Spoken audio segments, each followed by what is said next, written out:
Okay, dear SBR and FR student, let's quickly discuss one concept from IAS 21, difference between monetary items and non-monetary items.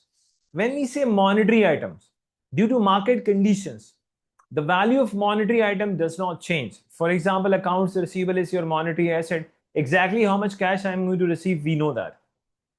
Accounts payable is a monetary liability. Exactly how much we have to pay, we know that. Bank loan is a monetary liability. We exactly know how much we have to pay.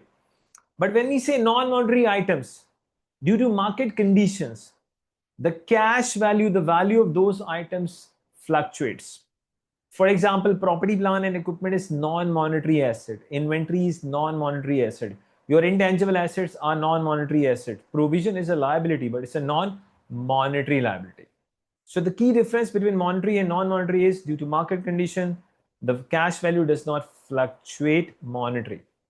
On the other hand, where due to market condition, the value fluctuates, that is non-monetary. So thank you very much for learning, or you can say revising or developing the concept of monetary and non-monetary items. Thanks a lot.